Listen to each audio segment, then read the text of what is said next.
28 जुलै 1996.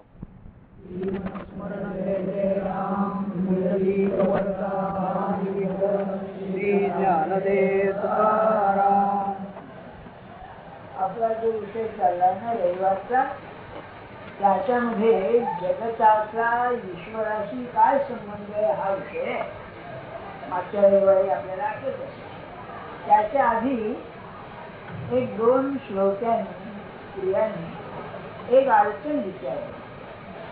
त्या आपल्या या 8 दिवसाच्या भेटमध्ये साधन कसं करावं याबद्दल मी आपल्याला सांगितलं. त्याच्यावरती ते मी काय सांगितलं आपल्याला की आपण भगवंताचं स्मरण करतो.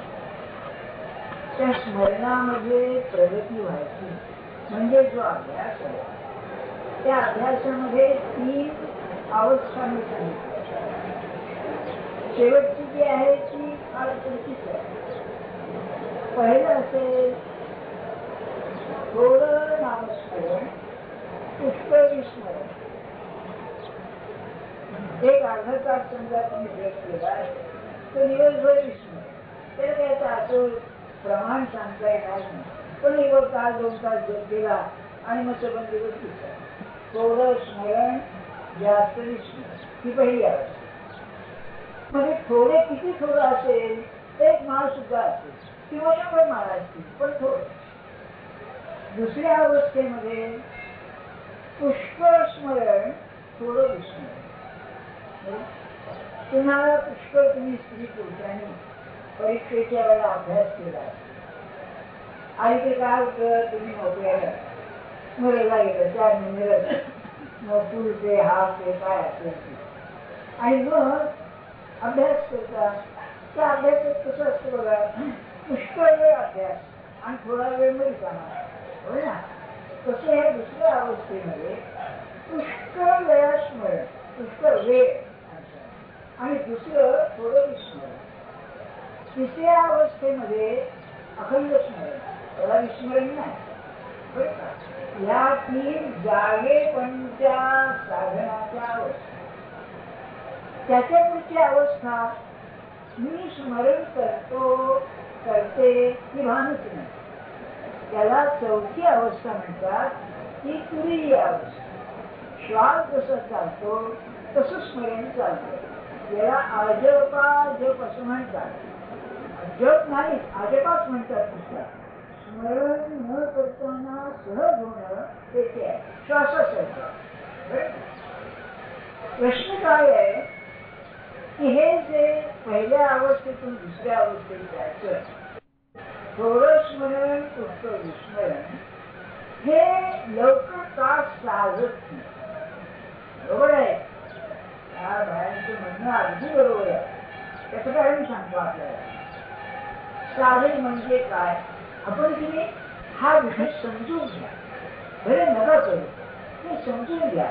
पण नोंद अशी आहे की तो समजला आणि आकलन झाला की केल्याशिवाय माणूस राहत नाही. खरंच असं आहे. विचित्र मोठे अध्यात्म जीवनाशी संबंधित असल्यामुळे तो मनुष्याला तो चालत त्याशिवाय काही प्रयत्न.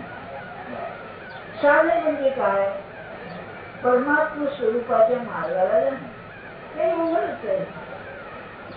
त्याच्या आड काय येतं, माझं जे दृश्याबद्दल प्रेम आहे ते आड येतं. परमात्मा सूक्ष्म आहे. गीतेमध्ये कसं बघा, 13व्या अध्यायामध्ये आत्मस्वरूपाचे वर्णन करताना सूक्ष्मत्वात तत् अविज्ञेयम्, ते का जाणता येत नाही ते अतिशय सूक्ष्म. पण आचार्यांनी विवेक चूडामणीमध्ये हे अति स्पष्ट केलं. अतीव सूक्ष्म परमात्मतत्व, फार सूक्ष्म, सगळ्या सूक्ष्मात ते सूक्ष्म. आणि ते माणसामध्ये आहे ना, म्हणून तर त्याची सगळी जाणीव आहे. त्याला जर आकलन करायचं असेल आपल्याला सूक्ष्म व्हायला पाहिजे. तुम्हाला एक उदाहरण सांगतोय. लागून प्रभू वैद्य होते पुण्याला. तर आमचे नातेवाईक म्हणजे माझे आजोबा, त्यामुळे पोटाचा विकार झाला म्हणून त्यांना नेलं होतं त्यांच्याकडे. तेव्हा त्यांना पाहिल्यावरच सांगितलं की म्हणजे औषध काही काम करणार नाही, याला परत नाही. बरोबर. तेव्हा आमच्या वडिलांनी त्याला विचारले की वडील काय तुम्ही सांगता. तर म्हणाले तो रोग इतका वाढलेला आहे, आता औषधाने बरा होणार नाही. ज्या सांगितलं त्याने औषध दिल्याने पुढे 8 दिवसानंतर गेले. तेव्हा ते गेल्यानंतर त्यांचे तपासले पासले होतो म्हणून त्याचे बिल द्यायला आमचे वडील गेले त्यांच्याकडे. त्यांनी काही मागितलं नव्हतं, बिल द्यायला. तेव्हा त्यांनी विचारलं की तुम्हाला हे कसं कळलं. तर म्हणाले खरा वैद्य तो की ज्याला ते शास्त्र इतकं आवडत असतं, पाहिल्याबरोबर याची अवस्था काय रोगाची कळले पाहिजे. हे कादंबरीच आहे सध्या सगळी, कारण ते रक्त तपासणं त्याचा संबंध नसतो बरं रोगाला. पण धुती तपासणं मी काल म्हटलं ना ते डॉक्टरचे डोकं तपासायला पाहिजे. ही विजन ही सूक्ष्माची. तसंच बघा एक तुमचे ते डॉक्टर एक गवळी आहे, आंधळे आहे बरं का. तर तुम्ही माणूस आला, एक विद्यार्थी आला की त्याला शिकवायचं म्हणताना त्याला तुम्ही करायचं नाही म्हणायला सांगत आहे. तुम्हाला कसं कळतं त्याच्या आवाजाचा धर्म म्हणजे 2-3 मिनिटं बोलायची कळतं काय. ही सूक्ष्म दृष्टी आहे. माझ्या म्हणण्यात एक काय खरं ज्ञान हे सूक्ष्म आहे आणि ते ज्ञान भगवंताचं जर असेल तर अत्यंत सूक्ष्म असलं पाहिजे. ते ज्ञान होण्याकरता आपली वृत्ती सूक्ष्म झाली पाहिजे. ही सूक्ष्म होणं म्हणजे साधन आहे. मग थोडं स्मरण आणि फार विस्मरण यात होतं काय आपलं सगळं मन दृश्यामध्ये स्थूलामध्ये. त्या स्थूलाला जरा बाजूला करून आपण तासभर राहणार तर सूक्ष्मात जाणार आणि तेवढं झाल्यावर दृश्याचा पगार एवढा असतो स्थूलाचा की ते केलेलं वाया जातं. म्हणजे कधी गयो नाही कधी आयो नाही. शिष्य 40 वर्ष 50 वर्ष गुरुच्या दर्शनाला जातोय. मी ते आहे तिथे इंग्लिशमध्ये भाषा स्टेटस को आहे ते कसं काय बरं का अशी स्थिती होते. सूक्ष्मामध्ये प्रगती होणं त्याशिवाय स्मरण जाणं कठीण. बरं आता प्रश्न असा की सूक्ष्मात जायला आणि टिकायला काय करायला पाहिजे. पहिली गोष्ट आपण ध्यानात ठेवा की संबंध साधनाचा प्राण असेल तर लक्ष देणे हा आहे. याला संस्कृत शब्द अवधान असा आहे. अटेन्शन. एक इंग्रज लेखिका आहे बाई म्हणजे ती काय म्हणते all mystical effort is a matter of attention. हे एक बाई म्हणते. काही बायकांनी फार मोठे संशोधन केलेलं आणि दुसरी जी आहे ना तिचं तर म्हणजे वेगळं वाक्य आहे. रानडे म्हणाले की all the books on mysticism Miss Underhill's is the best असं त्यांनी तिला हे दिलेलं आहे सर्टिफिकेट. ती काय म्हणते की साधक म्हणजे कसं असतो तिचं वाक्य सांगतात की possesses an extraordinary capacity to attend. लक्ष देण्याची एक जबरदस्त शक्ती तिच्या त्या माणसाच्या आहे. आणि इतकंच कशाला अभ्यासामध्ये तुमच्या जर एकाग्रतेमध्ये होतं का मला सांगा नाही का. या एकाग्रतेमध्ये 2 प्रकार आहेत ते मला सांगायचे. हे जे स्मरण विस्मरण सांगतो आपल्याला त्याचं मूळ सगळं याच्यात आहे. आपल्याला हे पाठ आहे. नाम घेत असताना विचारभर करतात आणि आपल्याला माहिती नामाकडे लक्ष नाही असं नाही. तुम्ही नाम घेता म्हणजे थोडं तरी लक्ष असलंच पाहिजे. उदाहरण घ्या तुम्ही बायकांना बरोबर पटेल माझं म्हणणं की तुम्ही पोळ्या भाजता त्याच्या त्या पूर्णाची पोळी करता बरं का. विकत आणायची गोष्ट सोडून द्या बरं का. पण जी बाई शिकली आहे करायला आणि करण्याची हौस आहे ती काय करते बघा ती तव्यावर टाकते. ती अशी टाकते की कोणी फुटणार नाही. शिवाय ती उलथा पालक करीत असताना तुकडे पडणार नाही आणि इकडे गप्पा मारते किंवा जेवायला वाढीत असते. म्हणजे ती पोळी करीत असताना तिचं थोडं तरी लक्ष तिकडे असतं नाही का. तर आम्ही जे पुष्कळ विस्मरण आणि थोडं स्मरण करतो, त्यावेळेला जे थोडं स्मरण करतो त्यात थोडं तर लक्ष असतं. त्या नाम घेत वेळेस जातो थोडं लक्ष असतं, पूर्ण लक्ष नसतं. होय ना? समजा एकाचं पूर्ण लक्ष आहे, तो देहाला दिसतो.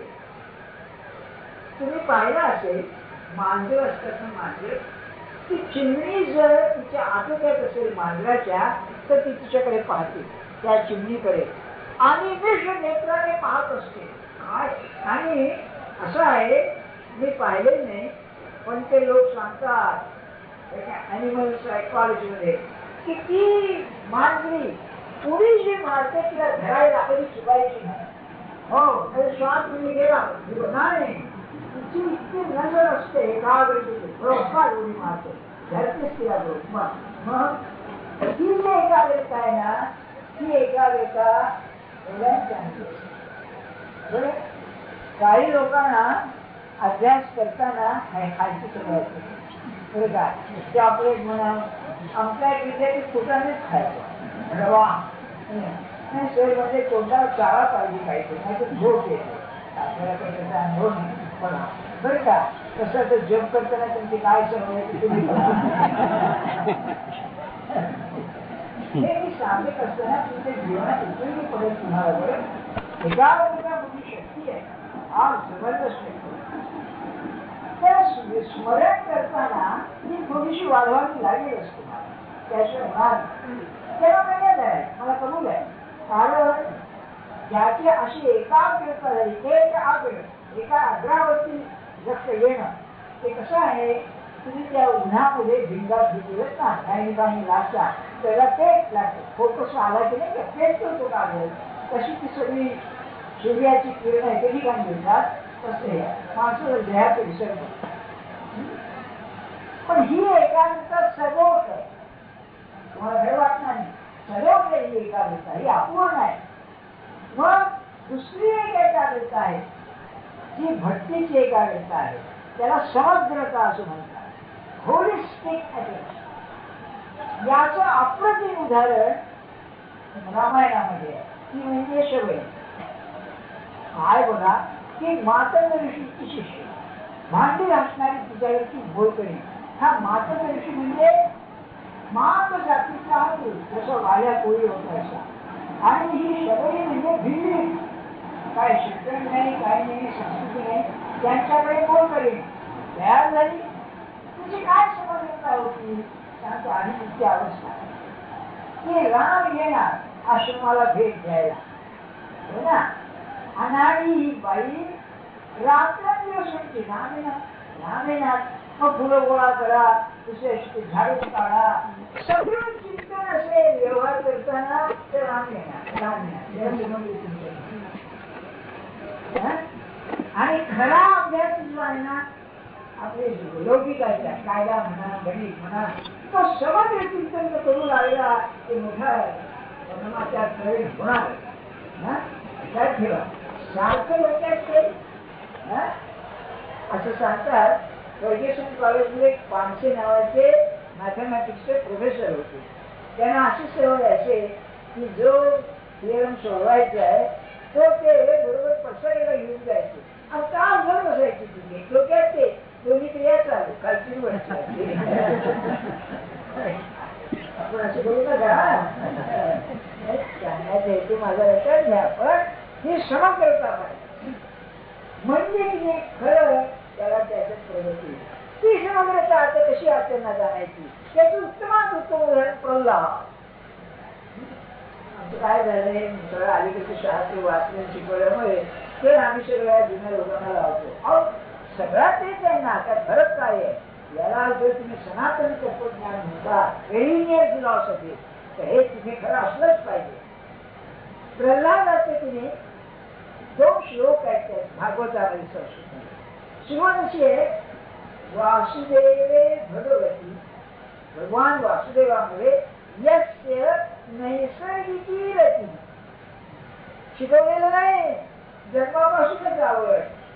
जसं त्या एक पुरेवाला ज्या बाई आहेत ना, पद्मा जोगळेकर म्हणून, जोगळेकर भरतेच नाही. ते आधीचे जवळकडे असते भरतेच त्याने मला सांगितलं एक ऐकण्यासारखं आहे. काय आहे? यस्य नैसर्गिकी रती, रती म्हणजे प्रेम. बरं का? काय म्हणाल्या की म्हणजे मी दुसरी तिसरीत असेल आणि शाळेमध्ये मी बसलेली आणि बाहेर सिनेमाचं गाणं लागलं लाऊड स्पीकरवर. तर मास्टर शिकवीत होते, बाकीचे पोरं ऐकत होते, माझं लक्ष तिकडे. यस्य नैसर्गिकी असं भगवंताची आवड स्वाभाविक असणं महत् भाग्याची गोष्ट आहे. ते आपल्याला नाही दिसते. पण भगवंताचं हे जे नैसर्गिक प्रेम आहे हे समग्र कसं त्याच्या ठिकाणी आलं याचा श्लोक व्यासाने लिहिलेला आहे. कसं आहे आणि श्लोक सांगतो आपल्याला. आसीना श्लोक सोपं आहे, ते तुम्हाला कळेल आणि सांगतो. आसीना पर्यटन आश्नन शयानः प्रदीपं ब्रुवन्. ही पहिली ओळ. आसीना बसलेला असताना, पर्यटन जाताना घरात फिरताना, आसीना पर्यटन आश्नन खाताना, बरं का, प्रदीपन पाणी पिताना, ब्रुवन् बोलताना, म्हणजे या देहाच्या क्रिया. बरं का, चालता उठता बसता जाता येता असं मराठीत म्हणा. नामसंध्यत्त एकांत या क्रियांच्याकडे त्याचं लक्षण असेल. अनुसंधान या क्रियांच्याकडे लक्षण असेल. काय होतं मग? गोविंद परिरंभिता, परमात्मा भरून राहिला होता. परिरंभ हा शब्द जो आहे ना सर्व बाजूने व्यापलेला.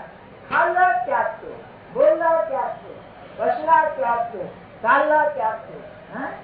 अहो जायचा जाता कुठे तर नसता काय करिता आपण हे मामनपदीचा शोध आहे ना ते खरा अभ्यास तो आहे.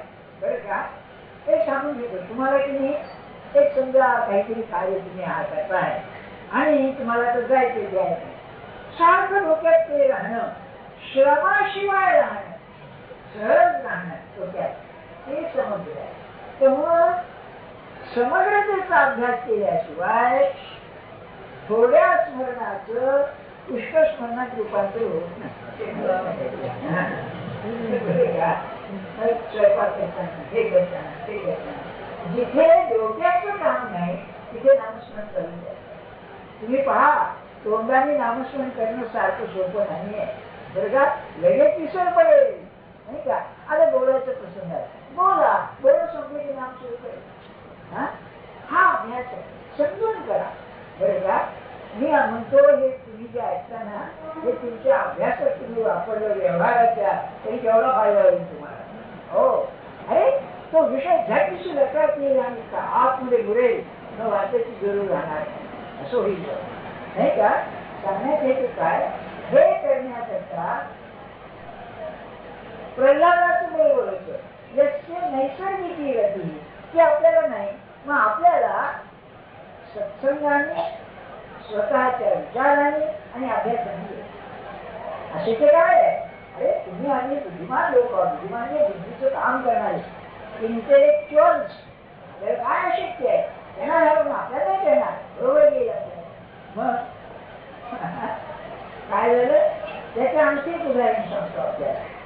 समग्रतेची काय अवस्था जेव्हा याच्यात होते तुरुंगामध्ये 6 वर्ष, तुम्ही कल्पना करा हा रात्रंदिवस लोकांमध्ये एवढा वावरलेला माणूस एकांतामध्ये कुठे ते बर्मान ते कुठे काय असेल मंडळी, हवा पाणी सगळं मिळालं, सगळं दिसलं. त्यांच्या भिंतीला एक कैदी दिला होता कुलकर्णी नावाचा. तोही 10 वर्ष त्याला शिक्षा झाली. त्यांनी आपल्या पूजनीवरती बलात्कार केला, 9 वर्षाची पोरगी म्हणून त्याला झाली. तर त्यांना असं कोणीतरी पाहिजे मराठी माणूस म्हणून त्यांच्या भिंतीला दिला. तो स्वयंपाक पाणी करायचा सगळं त्यांचं. बरं का? तर तो गप्पा मारायचा हे त्याच्याशी बोलायचे. तेव्हा तिथे त्यांच्याजवळ एक इझी चेअर होती, आराम खुर्ची. तर सारखे ते त्या खुर्चीवर बसायचे आणि मधून मधून डोळे मिचवायचे, असे उघडायचे, मधून मधून डोक्यावरून असं हात ठेवायचे. तेव्हा त्याने काय विचारलं, त्यांनी ती आठवण लिहिताना मध्ये सांगलेलं आहे. आम्ही कुलकर्णी भाई म्हणाले आम्हाला हे काय कल्पना आहे सगळी. तर मी म्हणजे त्यांना विचारलं तुम्ही एवढा विचार कसला करता. बरोबर बरोबर प्रश्न तो एक म्हणजे डोळे झाकतो म्हणजे काय करणार तो करायला. तर ते काय म्हणाले, अरे माणसाच्या डोक्यामध्ये सर्व ब्रह्मांड भरलेलं आहे, तुम्ही किती त्याचा विचार कराल त्याला अंतच नाही म्हणाले. हे तिने समजली चिंता. आता तिथे आहे एकांताची जिथे सारखा विचार बरं का. तसं तुम्हाला जो अभ्यास करायचा आहे तो पुस्तक वाचून मित्र म्हणजे झाला असं करू नका, डोक्यात घेऊन चला बरोबर. तुम्हाला काय मी सांगू का, जेव्हा तुम्ही एखादा ग्रंथ वाचता चांगल्या ग्रंथकारांनी कोणताही विषय असो तेव्हा त्याच्यामध्ये तर्कशास्त्र असतं बरं का. म्हणजे पायरी पायरीनं तो बोलत जा ग्रंथ लिहितो, चॅप्टर असू दे, हे असू दे, पॅरेग्राफ असू दे, एका एका. तुम्ही जर खरोखर विचार केला तर पुढे तो काय म्हणतो तुम्हाला आधीच कळेल. कारण तर्क सारखाच आहे ना, जो तर्क त्याने वापरलाय तो तुमच्या डोक्यात आहे बरोबर सारखा असायचे आणि आपल्याला कळलं असं वाटतं. सांगण्याचे काय असं चिंतन ज्याचं आहे त्याला ग्रंथ समग्र वाचल्या नवीन काहीच न्यायचं होणार नाही, अभ्यासाची करायला तेव्हा आता लक्षात आलं ना समग्र चिंतनाला तुला प्रेम पाहिजे.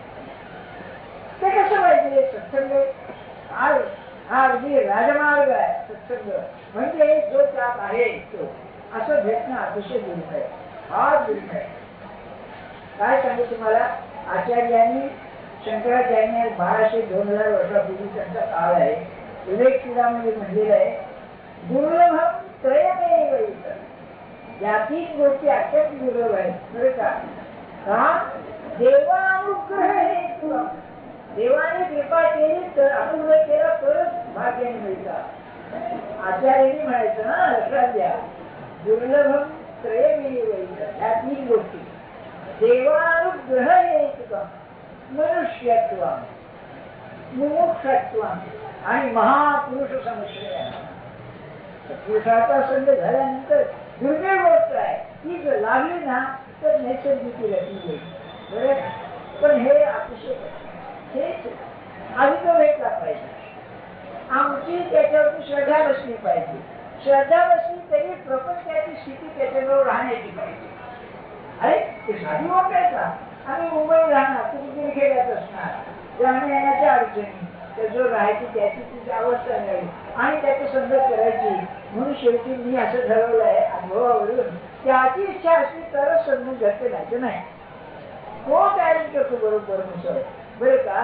अशी मग दुसरं असेल तर त्याने ते साधन सांगितले ते साधन केलं, त्या साधनाला तिने महत्व देणं जरूर नाही. हाच मार्ग आहे.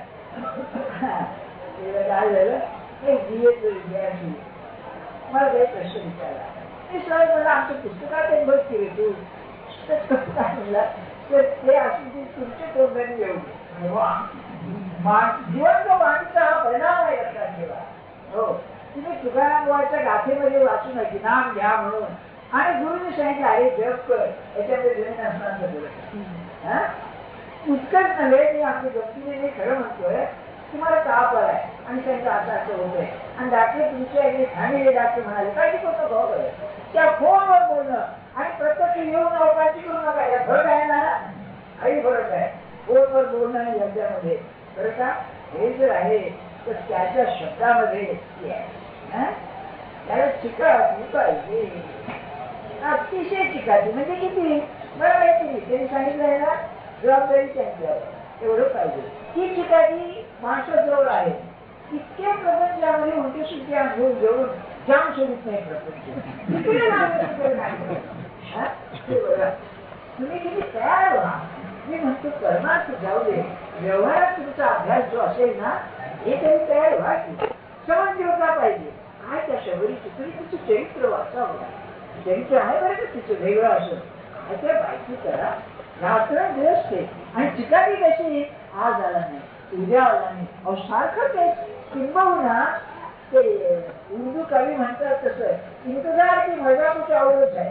हा म्हणजे आपला प्रियकर जो येते तो अजून आला नाही, एक शाद म्हणणे तोच म्हणतो आल्यानंतर म्हणला प्रियकर आल्यानंतर आनंद करू नका पण तुझ्या जायचं आहे, तर न येण्यामध्येच आनंद आहे म्हणाले आज येऊ जाईल. कल्पना आहे असं लग्नाच्या बाबतीत होत नाही. आज होईल उद्या होईल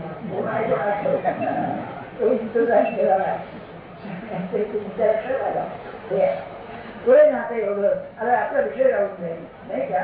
तेव्हा साधनाचं हे सत्पुरुषाचा सहवास तरी व्हावं, नाही तर त्यांनी दिलेलं साधन तरी मनापासून करावं आणि ते चिकाटीनं सांभाळावं. म्हणजे ते साधन. आता आपला विषय जर अद्वैत आणि द्वैत मी सांगितलं हा वेदांचा विषय आहे कारण की सोबत अद्वैत आणि द्वैत या दोन विशिष्ट अद्वैत त्यात आलं बरं का. आणि पुष्कळ शुद्ध अद्वैत विशिष्ट अद्वैत ते करायचं.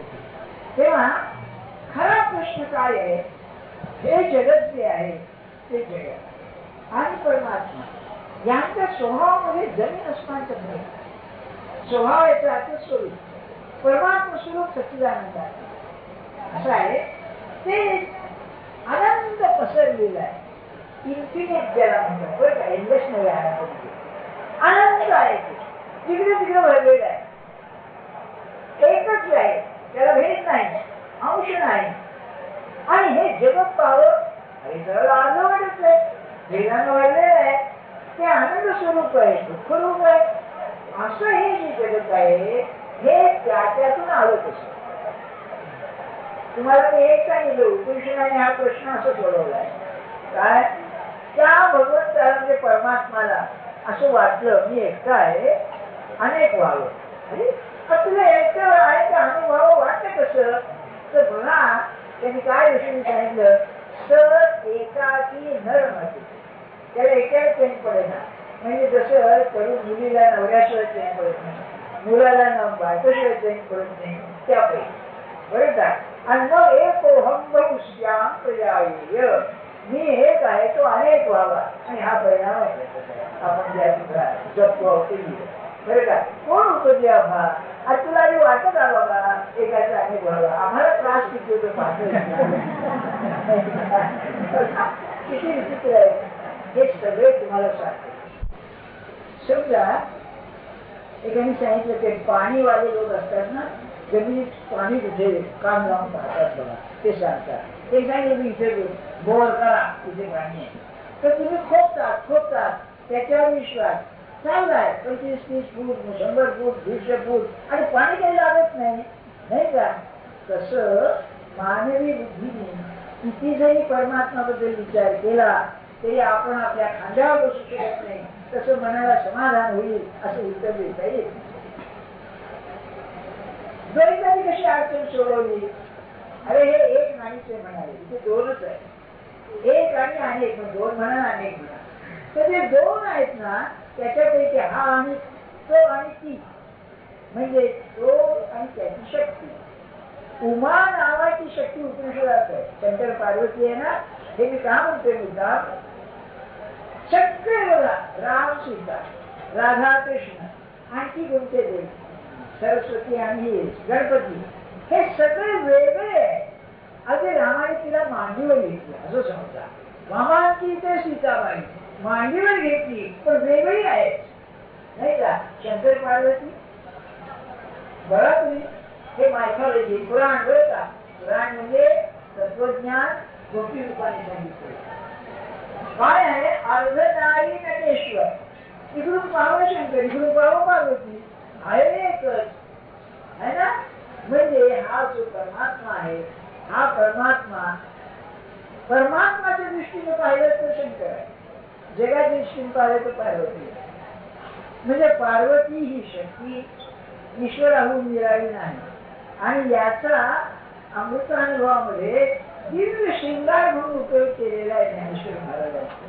त्या नवरा बायकोंचं कसं आहे म्हणजे यांच्यात कधी भांडण झालं नाही बरं का.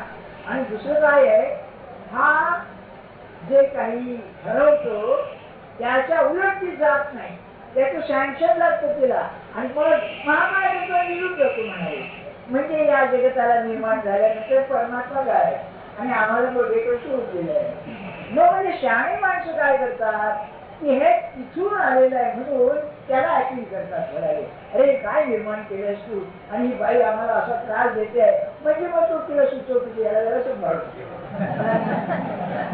सगळं मानवी आहे. तुम्हाला मी सांगितलं ना ह्युमनायझिंग द डिव्हाइन. माणसाला चैन पडत नाही ना, बरं का, अशी ही शक्ती आहे. बरं, ही शक्ती निर्माण करते, कबूल आहे. परमात्माशिवाय दुसरं काहीच नाही. द्वैतामध्ये वेगळं काहीतरी आहे, अद्वैतामध्ये जिकडे तिकडे तो, काही दुसरं नाही. म्हणजे त्या परमात्मापासूनच हे जगत झालेलं आहे. त्याच्या स्वभावाच्या उलट तो आनंदमय आहे, दुःखमय. मग काय आहे बा, तर हे होतं कसं, तर त्यांनी सांगितलं की म्हणाले तो काहीच करीत नाही, तो नुसतं सँक्शन देतो, संमती देतो, तुम्ही निर्माण कर. मग तिला पाहिजे तसं ही जग निर्माण करते. अहो, पण या जगताला नियम आहे ना, हे आपल्याला एकदा सांगितलं ना,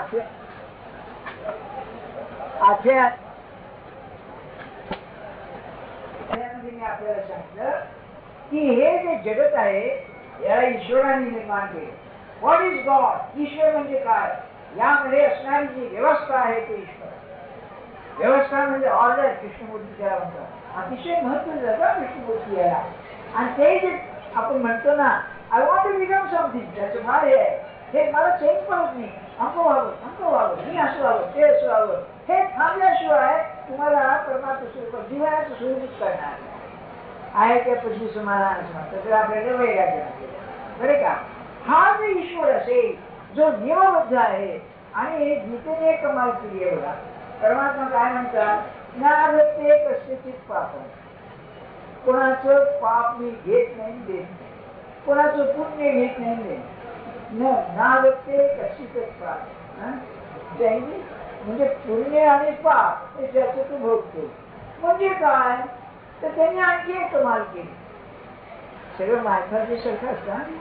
अरे हे जगत का निर्माण केलं, या जगता हे भोग का, ही माणसं का, तर त्यांनी काय केलं, ब्रह्मदेवाने जेव्हा निर्माण केलं, म्हणजे ती जी एजन्सी होती ज्याने हे सगळं निर्माण केलं, तो टँक बांधला असं म्हणा तुम्ही इंजिनियरने, तर त्याने काय केलं, मॉडेल घेतलं, मॉडेल नमुना, मागच्या विश्वाचा नमुना घेतला, धाता याच्या पूर्ण कल्पनेनं मागचा, आणि त्याप्रमाणे हे निर्माण केलं. म्हणजे काय केलं, ज्यांचं कर्म शिल्लक राहिलं होतं त्याला त्याच्याने वाटून बघायचं. तुम्हाला वाटले काय चाललंय सगळे, नाही का? आज सगळा मानवी बुद्धीचा प्रयत्न आहे या जगताचं मूळ शोधायला. म्हणून रामतीर्थाने उत्तर फार अप्रतिम दिलं. एकाने प्रश्न विचारला, ख्रिश्चॅनिटीमध्ये देवाला पुरुष समजलेला आहे, फादर होली घोस्ट, बरं का, तो काही याच्यामध्ये म्हणजे स्त्रीची उपासना आहे, शक्तीची, हे त्याला देवाला स्त्रीलिंगी मानलेलं आहे. तर म्हणजे देव काय आहे, त्याचं उत्तर काय, God is not a mister not a Mrs but it is a mystery. हा छान आहे. बुद्धिमान माणसं काय सांगतात, नाही कळू शकत नाही हा काय आहे, नाही का? अर्धनारी नटेश्वर त्यात एक प्रश्न काढलाय काय, आमच्या विद्यार्थ्यांना हुशार असतात कसे एमएची विद्यार्थी, सर म्हणाला की अर्धा शंकर अर्ध हे तुम्ही सांगा, इंडियन फिलॉसॉफी, हे त्यांचं उत्तर वेदांताचं. पण शंकर नाचायला लागला म्हणजे मग त्या स्त्रीचं काय होतं बरोबर आहे का? तर मी काय म्हणलं, आय मॅरी, पण मला याचा काही अनुभव नाही म्हणलं. नवरा नाचला, बायको नाचला, काय म्हणतात ज्ञानेश्वर महाराजांनी काय केलंय, हा नुसतं पाहतो, बायकोच नाचते, वा म्हणतो, आणि मग ती थकून कसो बसतो. विश्वाचा लय जो होतो तो असतो. तेव्हा आता प्रश्न असा की निर्माण होताना ईश्वराची भूमिका काय, परमात्म्याची भूमिका काय, तर तो नुसतं साक्षी आहे. याला की मग वेदांत नको. ते म्हणाले असं आहे, शास्त्र खरं कोणतं, सायन्स बरं का, शास्त्र म्हणजे वेदांत नाही, कोणतं शास्त्र खरं, जो सिद्धांत तुमचा आहे तो जेव्हा व्यवहारात येऊ शकतो. Science become an art. माहिती ना अप्लाइड सायन्स किती येतं, टेक्नॉलॉजी, काय टेक्नॉलॉजीचा ऍडव्हान्स, अरे बापरे, रोज नवीन फरक आहे, नाही का? किती फरक करतात. तेव्हा जे शास्त्र व्यवहारात येऊ शकत नाही, कोणतंही बरं का लॉ म्हणा, कायदा, आणि तुमचा कायदा व्यवहारात तुम्हाला आणता म्हणजे कायदा कसं नाही का, तुम्ही तसं हे जे तुम्ही सगळं सांगतात याला काही उत्तर आहे का?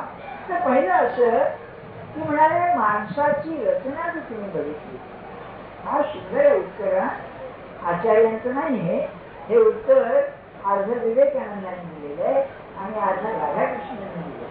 फार अप्रतिम आहे. तुम्ही जर या रचनेकडे पाहिलं विश्वाच्या, ते कुत्रा आहे. कुत्रा कुत्राच असतो. कुत्र्याला कधी घोडा वावस वाटणार.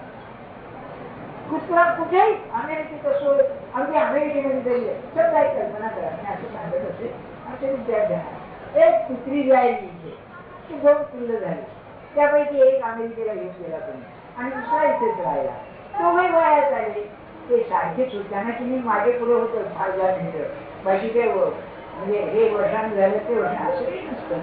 त्या तो हिंदुस्थानात आला, त्या तो कुत्रा आला हिंदुस्थानात, आपल्या भिडूला भेटला भावाला, काय कसं काय अमेरिकेत असं काय आहे, आणि तू इथे तसं तसंच तिथे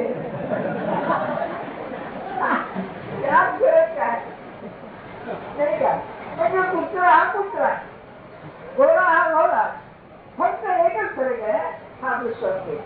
तुकाराम महाराजांनी आपल्या सामर्थ्याचं वर्णन केलेलं आहे. सत्पुरुष काय असतो? गाढवाचे घोडे करू आम्ही दृष्टी पुढे. हा गाढव असेल, पाहता पाहता म्हणजे त्याला आम्ही घोडा करून टाकू. काय याचा अर्थ आहे? तर माणूस हा माणूस नाहीये, माणूस अपूर्ण आहे. माणसाला देव बनवायचं कुत्रे होणार असं काय तुमच्या डोक्यावरून जात नाहीये ना, आज तिथे शुद्ध करू शकणार. आम्ही विसरून चालू होतो. 25 वर्ष 30 वर्ष होऊन गेली हो सोडून हा धंदा शिकवण्याचा. त्यामुळे तुम्ही आठवतं काही गोष्टी बघा नाही का, महाराज उत्तम उदाहरण द्यायचं काय पुष्कळ शिष्यांचं काळ होतं म्हणाले, बरं का, ते बदल होत नाही त्यांच्या. ते म्हणजे एका माणसाने काय केलं, एक मांजर आणलं आणि त्याचे असे केस कापले की ते सॉरी एक कुत्रा आणला, एक कुत्रा आणला आणि त्याचे असे केस कापले की ते मांजरासारखे दिसावे, बरं का. आणि सगळी माणसं जेवायला बसली होती, तुम्ही ते समारंभ होता, त्या कुत्र्या जवळ घेऊन बसला. लोकांना मांजर आहे म्हणून, पण बाहेर कुत्र भोकायला हे भोकायला हे कुत्र आहे असं म्हणाले. माझ्याकडे लोक येतात, त्यांना बाहेर किती वेळी मांजर असं ते गेले तरी शेवटी कुत्रा आहे, तर आपण ती सोडतच नाही म्हणाले. बरं का, ज्या लोक तू सोडायचं नाही सांगायचं हे तू काय तुमच्या लक्षात आलं ना. माणसामध्ये अशी काही शक्यता आहे, पोटेन्शियलिटी आहे की तो माणूस हे देव बनतो. त्याला सत्पुरुष म्हणतात. सत्पुरुष म्हणजे मानवता पूर्णतेला गेलेली आणि ईश्वर प्रगट झालेला असं ते असतं. म्हणजे दोन्ही एके ठिकाणी असतात. संत म्हणजे ईश्वरत्व आणि मानवता यांचा संगम आहे. बरं, तुकाराम महाराज म्हणजे त्रिवेणी संगम, तिथे भगवंताचं नाव आहे. तेव्हा संत, ईश्वर आणि नाम हा त्रिवेणी संगम आहे. आणि नामाने तो त्रिवेणी संगम सापडतो. त्याचा अरुंदच देवभक्त आणि नाम हा त्रिवेणी संगम सांगण्यात येतं का आपल्याला. मग माणसाचं काय आहे त्याचं उत्तर माहित आहे. ईश्वर असून हे जगत कसं आहे. आपल्याकडे जर आपण पाहिलं तर 3 अवस्था आहेत, जागेपण, स्वप्न आणि जागझोप. या 3 अवस्थांचे अनुभव येतात. जागेपणचे अनुभव पाहतोच आपण. जागे आहे तो सगळं पण चाललंय सारखं, डोळे पाहतात, कान ऐकतात, खातो हे चाललंय.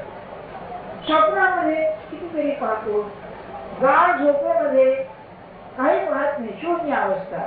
पण जागा झाल्यावर काय झोप लागली की ना, छान झोप लागली. अरे तुला छान झोप लागली ही जी शांतता आहे हे त्या शून्यामध्ये तू पाहिलंस ना. म्हणजे झोपेच्या व्यतिरिक्त ही शांतता पाहणारा हा जो साक्षी आहे, हा साक्षी परमात्मा स्वरूप आहे. तो कसा आहे सगळे अनुभव येत आहेत, पण हा वेगळा. तसं या जगतामध्ये कर्माचा सगळा गोंधळ चाललेला असताना त्याच्याकडे साक्षीपणे जो पाहतो तो कर्म. आता थोडं राहिला की मला चुकून म्हणलं नाही वाचा हे बघा कसं आणखं असतो सर वाचा म्हणलं ना मी आता वाचतो. बर काय हरकत नाही. व असं आहे चाललंय जगत चाललंय असं चाललंय तसं चाललंय आणि पण तो ज्ञान स्वरूप आहे, सच्चिदानंद आहे, तो आहे. पण हे जगत कसं आलं त्याच्यातून, त्याचंच बनलेलं हे कसं आलं, वेगळं नाही, परमात्मा स्वरूपच आहे, कारण दुसरं काही नाहीच आहे नाही का. हे आलं कसं मग त्याच्यातूनच हे आलं कसं, तर तो जिवंत आहे, चिन्मय आहे. चिन्मय खाणी म्हणून आहे ना आरतीमध्ये, ज्ञान स्वरूपच आहे. ते ज्ञान स्फुरत असतंच आहे, स्फुरण असतंच आहे. ते स्फुरण आनंदमय आहे. ते स्फुरण कसं आहे, सच्चिदानंद आनंद स्वरूप आहे. आनंद स्वरूपाचं जे स्फुरण आहे ते स्फुरण हे समग्र जगत निर्माण आहे. जर हे समग्र चिन्मय आहे आणि आनंद स्वरूप आहे तर त्याला अमुकच व्यवस्था कशी येते ती पूर्वकर्म आहे. तुमचं जसं ज्या जीवाचं पूर्वकर्म असेल तसा आनंद तो देह धारण करतो आणि हा सगळा उपयोग का करतो. ईश्वर खेळ खेळतो, लीला. ब्रह्मसूत्रामध्ये लीला वस्तू काही बोलल्या सूत्र आहे, हा सर्व खेळ आहे. या लीला शब्दाचे कधी इंग्रजी भाषांतर करता येत नाही. प्ले म्हणता तुम्ही, प्ले गेम नाही, बरोबर नाही, अपुरा आहे तो अर्थ. तर लीला जी आहे ना ही आनंदातून आलेली आहे. लहान पोर असतं, हात पाय हलवतं, कधी हसतं कधी रडतं, बरं का, त्याला ते रिफ्लेक्स ऍक्शन असं म्हणतात. लहान अगदी कान्हे मुलांचं हसतो ते रिफ्लेक्स ऍक्शन, त्याला काय हात नाही, आपण तसं ईश्वराचं रिफ्लेक्स ऍक्शन असेल बरं. पण आनंदाचं हे स्वरूप आहे आणि तो खेळ आहे. जर हा खेळ आहे तो वैशिष्ट्य काय आहे, खेळाचं वैशिष्ट्य कर्म.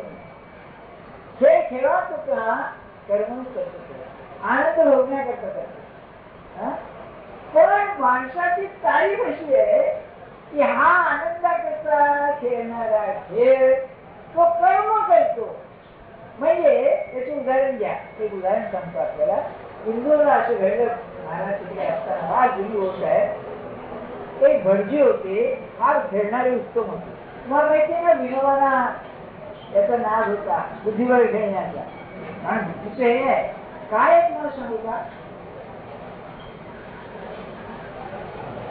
असं आहे. आता दोघं आणले, डाव पुजला, कोण पुढे जाईना. तर जेव्हा काहीतरी त्याला हलवायचं तेव्हा 4-5 पुढचे हे त्याला घ्यावे लागतात की मी असं केलं तो असं केली, तो असं केलं तर मी हे पुढे शिकेल, असं 4-5 मूज अधिक द्यावे लागतात बुद्धिबळामध्ये. बरं, तुम्ही जरी खेळला नसला पाहिला असतो ते इतकं ते सूक्ष्म आहे. मग काय होतं मी सांगतो आपल्याला. एक भटजी होते, हा खेळण्यात उत्तम. म्हणजे का उत्तम, आणि 10 वेळचं अन्न खाल्लेला याची बुद्धी त्याची बुद्धी. आता हॉटेलात खाण्याचं काय होतं तेव्हा ते आणलं 2 तासून गेले काही हळे ना आणि खेळले आणि भटके हारले. तिने काय केलं, त्यांची सवय होती ती सांगतो, तंबाखू खायचे ना ते बाजूला चमचीन ते सुपारी विपारी एकदा तुम्ही हातीच कापून खाल्ला तंबायचा व्हायची त्या. हाती कापलेलं ते मुद्दाम कापलेलं नाही हो, तो मेलेला हाती धर्मायचा झालेली. तर जेव्हा त्यांचा पराभव झाला, त्यांनी जिंकलं, जाऊन विहिरीमध्ये उडी मारली. त्यांना काढलं आहे. पण म्हणजे काय केलं, जो खेळ आनंदाकरता करायचा त्याचं कर्म झालं, मग त्याचं फळ मिळालं की गेलं. तसं सत्पुरुष आनंद आहे. तुम्ही त्याला लोक खाजवता, काय झालं कसं झालं, लीला आहे ना, तुम्ही तुमचा प्रपंच लीलाचा भाग म्हणून घ्या. काय बघा संतांचं म्हणून व्यवहार झालं पाहिजे. किंवा मालकीने नोकरी मिळत नाही, अरे नाही तर नाही कुठं कशाला करतो, ज्या ठिकाणी जा नाही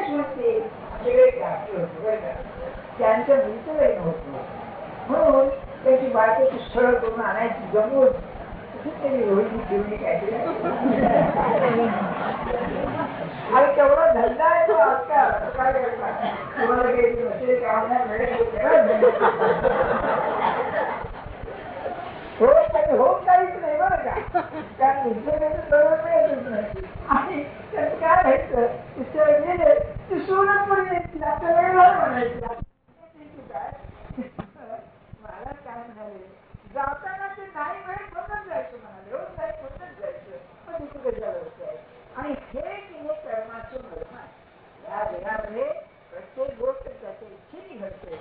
त्याचा खेळ आहे. ही त्याच्या पटावरती साधन आहे, व्याध आहे. तो हालचाल हलवतो मला हे लक्षात ठेवून शिवायला तर हा प्रश्नच मी नाही होऊन जाईल. कारण फार छान आहे की प्रॉब्लेम इज नॉट सॉल्व. हे तुमचा जो प्रश्न आहे तो सुटत नाही. तो प्रश्न नाही सोडतो. आणि लग्न झाल्यानंतर काय तिची पोट आली तुझी पोळी पाहिजे कोण म्हणून संतांना की नाही डोक्याला ताप नाही. असं का तसं का तर हे चाललंय ना हे असल्याची असतो मला ही कल्पना होती बरं का. किती कठीण तेवढाही ग्रंथ त्यावर आहे. काय बुद्धीची कमाल आहे. काय करणार आपला काही विषय तुम्हाला एकमेकांना तयार करायचं नाही. समजावून मय्याध्यक्षे प्रकृती सूयते ही प्रकृती जी आहे माझ्या अध्यक्षतेखाली संबंध जगत निर्माण करते. आणि मग हेतुनाने जगत जी परिवर्तते. जगाचा सगळा तो कडाटोप आहे तो सगळा त्या कारणाने चालतो. असलो आता ज्ञानेश्वर हा एकच अभिप्राय की त्याच्या अध्यक्षत्वाखाली हे चालतं. हे एकच गोष्ट म्हणाले. काय सांगू बहुता उपपत्ती किती तऱ्हेनं तुला सांगू मिळेल. ह्या एक वेळा सुभद्रापती येथून जाणता एकदा सांगतो तू लक्षात ठेवणार. काय आहे की लोकचेष्टा समजता जैसा निमित्त मात्र का सविता तैसा जगत प्रभावी पाणी सुद्धा हे तुम्ही जा. हे तुमचे काय आहे तर सूर्य उगवला का तुमच्या दाराशी येतो. अहो का 7 वाजले 7 पावसा झाले 7 वाजले काहीतरी येत नाही तुमच्याकडे. पण तुम्ही उठता फुल फुल उमलतं. अरे आता मी उगवलंय फुल उगव नाही. त्याचं असणं हेच काम करतं. तुम्ही म्हणाले कसं काय व्यवहार कसं काय आहे. सूर्याचं उदाहरण दिलं ना त्यांनी. महाराजांचं उदाहरण फार आठवलं. म्हणजे सूर्य काही करीत नाही आणि परिणाम म्हणून येतो याचं उत्तर एक बाप होता जरा कडक होता. तेव्हा संध्याकाळी ऑफिस सुरू घ्यायचा.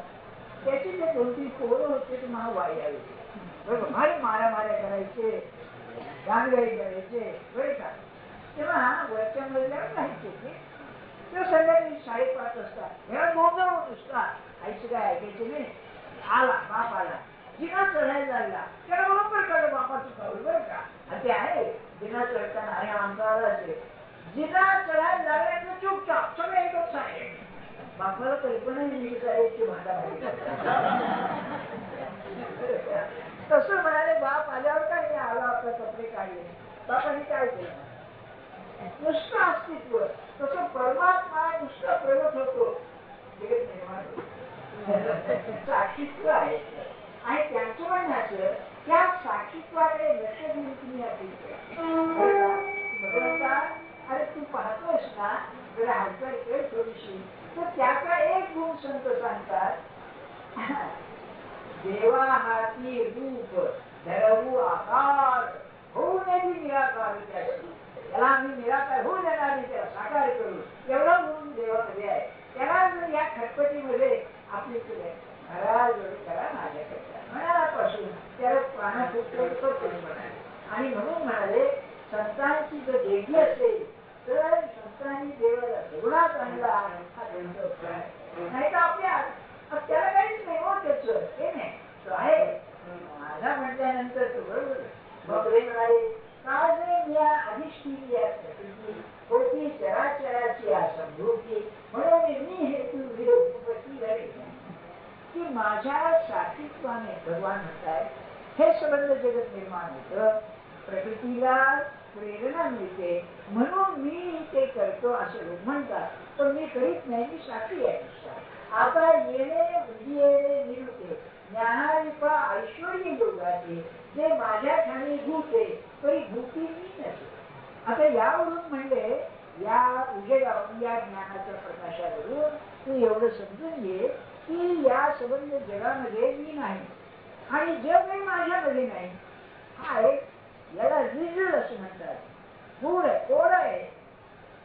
परमात्म स्वरूपातून जगत निर्माण आहे. जगत वेगळं आहे का? नाही. का नाही? त्याच्यातून आलेलं आहे. जसा कुंभार, तुम्हाला दोन एक कुंभार आहे. तो कुंभार मडक्यापासून निराळ आहे, होय ना? किंवा कवी आहे, त्यांनी काव्य केलं, तो त्यापासून निराळ आहे. एक शिल्पकार आहे, त्यांनी त्या दगडामध्ये मूर्ती केली तर त्यांनी केली म्हणजे तो निराळ आहे. तसा परमात्मा निराळ आहे त्या जगातून नाही, कारण जगतच त्याच्यामधून आलेलं आहे. जगत त्याचं बनलेलं आहे. ही स्टाफ ऑफ द युनिव्हर्स परमात्माच आहे. आणि मग हे होतं कसं? त्याच्यातून जो आलेला आहे तो मग तो हेतू कसा? त्यांनी म्हणजे हा ऐश्वर्य योग आहे, माझ्यावर चमत्कार आहे, परमात्म्याची कमाल आहे, ही कमाल आहे. माझ्यातून आलेलं ते वेगळेपणाने दिसतं. मग हे कसं आहे? तर इथे त्याला निमित्त कारण असं म्हणतात. कुंभार हा निमित्त कारण आहे, कवी हा निमित्त कारण आहे, किंवा शिल्पकार चित्रकार हा निमित्त कारण आहे. तो वेगळा असतो. विश्वाच्या बाबतीमध्ये उपादान कारण मटेरियल कॉज ज्याचं बनलेलं आहे ते आणि दुसरा निमित्त कारण हे दोन्ही एकत्र. परमात्मा आपल्यापासून हे जगत निर्माण करतो. अरे परमात्मा एवढा पूर्ण हा असा आणि आपण जगत कसं आलं त्याच्यापासून? महाराजांनी श्रुती होत आहे. एक म्हातारा आजोबा होता, अतिशय विद्वान होता आणि तो आपल्या मुलांच्या बरोबर भोरे खेळायला लागला. त्याचं ज्ञान कुठे गेलं म्हणाले? ज्ञान आहे, ताजं आहे, ते असून सुद्धा तात्पुरतं विसरण्याची शक्ती त्याच्यामध्ये आहे. म्हणून म्हणजे परमात्मा स्वतःला भरेल आणि आता पुढे आणखी एक प्रश्न तो अरविंदांनी काढलेला आहे. अहो पण हे जे विसरण आहे त्याच्या ताब्यात आहे का? हे स्वातंत्र्याचं लक्षण आहे म्हणाले अरविंद. म्हणाले की मी स्वतंत्र आहे, माझी विद्या मी विषय आहे किंवा काय घेऊ. आपला तसं विसरण नाही करता, आपण विसरून जातो.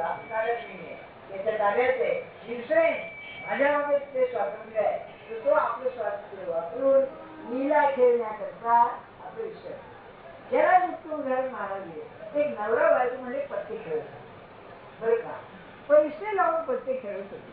बायको म्हणजे नोकरी करीत नव्हती, पैसे नवऱ्याचे. अर्धे पैसे बायकोला दिले, अर्धे पैसे नवऱ्या दिले. आणि म्हणजे बायको जिंकली की याचं नाही म्हणाले, याचे पैसे होते. तसं परमात्मा जेव्हा एखादा अनेक होतो तेव्हा तो म्हणजे आपणच अनेक होतो तुला आपल्याला सगळे प्रयत्न काय आहे? मानवी बुद्धीनं धडपड करून कसं झालं कसं झालंय त्याला ऐश्वर्य योग म्हणतोय. पूर्णच सगळं आहे परमात्माचं बरं का. म्हणून म्हणले अथवा भूते माझ्या ठाई म्हणजे तत्वदृष्ट्या हे जगत माझ्या ठाई नाही, हे आनंद स्वरूपच आहे असं करायचं. म्हणून हे सर्वस्व आमचे गूढ बरं का. परी दावी तुझं उघड, हे माझं गूढच आहे ऐश्वर्य योग, तुला उघड करून मी दाखवला. आता इंद्रिया देवोची कवाडे हृदय होती, ही ज्ञानेश्वर महाराजांची कमाल आहे. बुद्धीचा खेळ झाला सगळा हा. अरे पण हे तुला त्याचा आनंद घेण्याकरता इंद्रियांना आवरून हृदयामध्ये जा, त्याला नामस्मरण वेगळे. स्थूलातून अदृश्यात जायचंय ना, या जगाच्या मुळाचा कितीही जरी विचार केलास तरी तुला तिचा पत्ता लागणार नाही. जो आपला साक्षी आत्मा आहे त्याचा शोध घे, त्याकरता इंद्रियांना बाजूला ठेवून हृदयामध्ये जा. हा अनुभवाचा बरं का. येवी अनुमानाचे पैसे आवडे की कळले ऐसे. तू जर बुद्धीने विचार केला अनुमानानं, हा कळलं बरं का असं वाटे, पण मृगजळाचे गोरांशी काय भूमी तिले मृगजळ आहे त्याच्या ओलाव्याने भूमी भिजेल का? तसं अनुमानाने करणार नाही. बरं तर्कशास्त्राचा उत्तम उपाय कांटने असं दाखवलेलं आहे. मी नावं सांगावी लागतात. काय आहे तो मला बुद्धीचं फंक्शन काय आहे? आपल्या मर्यादा शोधून काढणे बुद्धीचं कार्य आहे. वा, म्हणजे सत्य शोधणार नाही, माझी मर्यादा किती आहे हे ओळखणे काय. म्हणून म्हणाले काय सुंदर दृष्टांत आहे. बरोबर आहे, काय भरलेलं आहे नुसतं आणि त्यांनी मी भिजेल का? तसं अति बुद्धिमान आहे, विद्वान आहे, अनुमान आहे पुष्कळ, त्यांनी हे करणार नाही. बरोबर, हे जाळ जळी पांडिले, एक चिंद्रबिंब दिसे आतुरले, पण हरिये काढून झाडले, तेव्हा बिंब ते सांगे. जाळ टाकलाय पाण्यामध्ये आणि चंद्राचं प्रतिबिंब त्यात आहे. जोपर्यंत जाळ आतमध्ये आहे तोपर्यंत बिंब त्यात येतं. झाडलं बाहेर काढलं बिंब येईल का? तसं अनुमान हे जाळ आहे, ते भगवंताला लावलं तर त्याचं प्रतिबिंब त्यात पडेल. हा, समजलं बरं का? पण जर तुम्ही विचार केला तेव्हा आहे कसं आहे, करणार नाही. तैसे बोलवरी वाचा बळे, वायाची झकळी प्रतीचे डोळे, मग साचो काळे गोधा वेळे आधी न होईल. म्हणून बोलताना ते समजून घेताना हा काय छान आहे, कळलं बरं का? पण प्रचिती म्हणली तू मुळीच येणार नाही. म्हणजे काय होईल? आता 2 मिनिटं त्यात सांगतो. समजा तुमचा एकुलता एक मुलगा बरं का, आणि चांगला आहे, तुमची काळजी घेतो असं सगळं, आणि आजारी पडला आणि डॉक्टर म्हणाला जरा कठीण आहे बरं का. तर आतापर्यंत तुम्ही तिने पुस्तकं वाचले, लोकांना सांगितलं काय खेळ आहे म्हणाले, प्रपंच हा खेळ आहे, पण सगळं व्यवस्थित होतं, तो खेळ आहे बरं का. आणि मग तो जो खेळ आहे ती कल्पना डोक्यात तिथे राहिली. किंवा मी आपल्या गमतीने माझ्या विद्यार्थ्यांना सांगितले, अलीकडे प्रेम विवाह पुष्कळ होतो, चांगलं वाईट नाही, स्वयंवर आहे हो तो बरं का. आता स्वयंवरामध्ये 10 असायचे, त्याच्यात एक पसंत करायचं असं असायचं की बाई तिने गेला तो पाणी त्याच्याच गळ्यात माळ घालायची. असं करायला हरकत काही करू सध्या जाऊ कुणी तिथे नाही का, आला गळ्यात हार आला लावा, नाही तर नाही शिकतो, नाही ठरत. तेव्हा मी प्रपंचाचा जेव्हा विचार केला आणि रद्द केलं, मी प्रेम विवाह केला, म्हणजे खेळ खेळलो, प्रेमाचा खेळ खेळलो मी नाही. आणि तो खेळ खेळल्यानंतर मला मुलगा झाला, माझ्या मनासारखा झाला, आणि तो जेव्हा मृत्यूबंधाला लागला तेव्हा खेळ कुठच्या कुठे गेला तर म्हणजे मांडला. म्हणून ज्ञानेश्वर महाराज म्हणतात, अरे बोलायला ठीक आहे, पण प्रचितीच्या प्रसंग येईल त्यावेळेस हवा होईल. म्हणून कसं पाहिजे की सत्पुरुषाच्या जो शिकायचं असेल तर काय झालं, शेवटचं शिकायचं. एकच मिनिट आहे की महाराजांची मुलगी होती, ती मेली, तर तिला जाळून आल्यानंतर स्नान झालं, रामाचं दर्शन घेतलं आणि भाऊसाहेब म्हणाले, भाऊसाहेब दुःख करायचं कारण चांगलं झालं म्हणाले बरं का.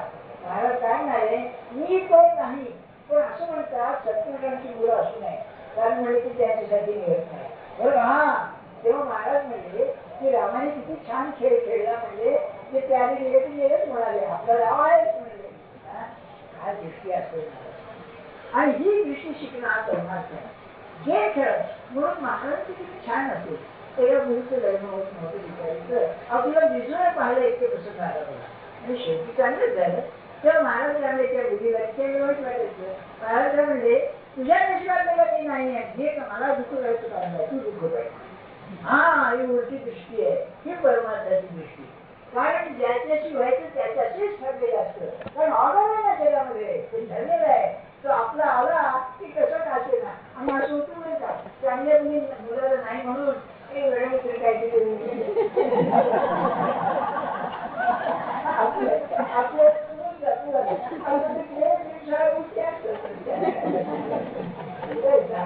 काय मीरा उन्हा ऐश्वर्य भगवंताचं हे आपण त्यासाठी सोडून द्या. आपल्या जीवनाकडे असं साक्षीत्वाने पाहावं. कुठे जन्माला आलो, एक 2 मिनिटं घेतो, कुठे जन्माला आलो, मुंबईला आलो काय, काय नोकरी लागली, काय कसं लग्न झालं, मुलं झाली, अहो फ्लॅट मिळाला चांगला, आज 10 लाखाची किंमत येते, त्या कधीच म्हणतो काय कसं घडलं हे. हा खेळ आहे, त्याचा खेळ आहे हा. खरं तुम्ही थोडं शिका. मी अभ्यासाने सांगतोय, मला सांगायचं नाही, मन शांत राहतं. मग काय त्याची इच्छा निश्चित काय करणार त्याच्या खेळामध्ये माझं त्याने हे असंच तर आहे तर काय करणार. माणसाचा अहंकार हा त्याला त्रास देतो. तेव्हा व्यवहार न सोडताना प्रयत्न करावा. पण किल्ल्या तुझ्या हातात, तुझ्या हातात त्या तुझी किल्ली आहे हाती, तेवढे तू मला दे. आणि याकरता नामस्मरणाची आवश्यकता आहे. सारखं तुझं स्मरण ते शबरीसारखं करावं. सारखं हा सुंदर कितीतरी ठेवला याचा एका उत्तर रस्ता राम येणार त्यामध्ये किंवा त्याची प्रार्थना करावी. म्हणजे माणसाला दुःखाच्या अवस्था असून दुःख होणार नाही. जीवन स्मरण जय जय राम.